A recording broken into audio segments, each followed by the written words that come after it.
if you want to know what the oxygen sensor of a car looks like, this is exactly what it looks like. And this exact one is specific for my car. Of course, if you're following me on my YouTube channel, you know the car I'm talking about is none other than the 2006 Honda Accord. If you could remember, if you are part of this YouTube channel, you discovered that I changed the oxygen sensor bank 1 sensor 2, which is one close to the catalytic converter, and I gave you a review of how it exactly fixed the check engine light I've been observing on my car. So I tested the product and I discovered it was good, so I said let me go ahead and change the upstream sensor, which is the bank 1 sensor 1 if I'm not mistaken.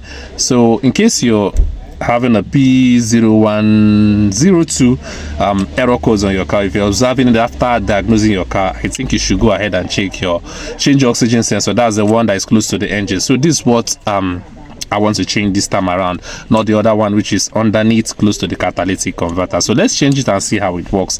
I think these products are good, and that's the reason why I decided let me go ahead and purchase once again. And like I normally do, if you want to purchase this same product, in the description of this video I'll be dropping a link whereby you can use and purchase an oxygen sensor for your car, irrespective of the car you are using. All you have to do is to go and search for your particular car. If it's a Toyota, a Honda, or an Acura, whatsoever, go ahead and search for it, and of course fix it on your car, and I think your car will start working perfectly. So now I'm at the mechanic shop. Yes, that's what we'll call it here, or a car repair shop, or whatever I want to call it. So I'm there. I just drove by right now, so I'll be changing this, and after changing it I'll drive back home and I'll see how efficient my car have eventually turned out to be. So now let's go ahead and change it.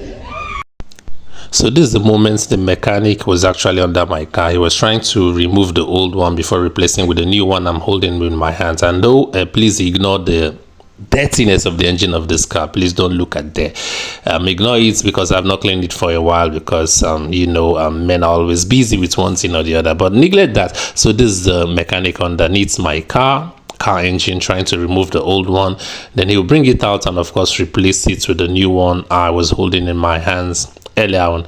I don't actually want to capture him much because his shorts was actually somehow.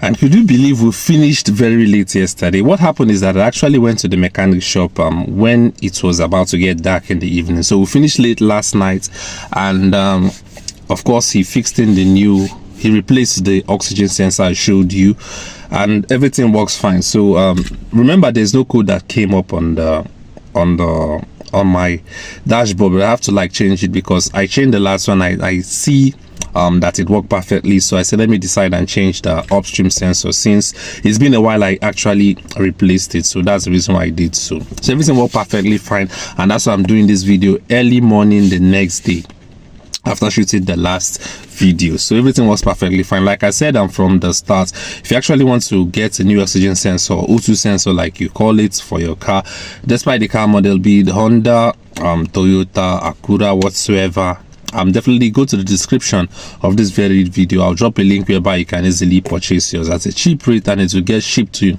especially if you're living in the US, UK, and Canada. It will get shipped to you directly to your doorstep.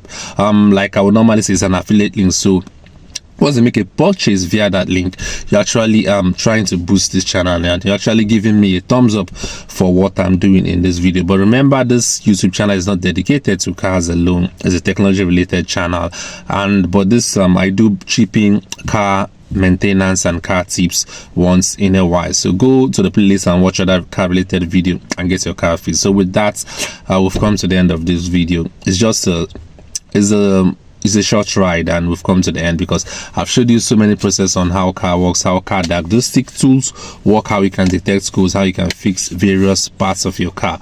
So that's why I said it's a short ride in this video. So we'll see in my next one. Definitely might not be a car related video, but stick to the channel and don't forget to hit the subscribe button. And I forgot to introduce my name throughout the course of the video. Chubuzago is my name, and Blogging for Tech is the name of this channel. So we'll see in the next one. Bye bye for now.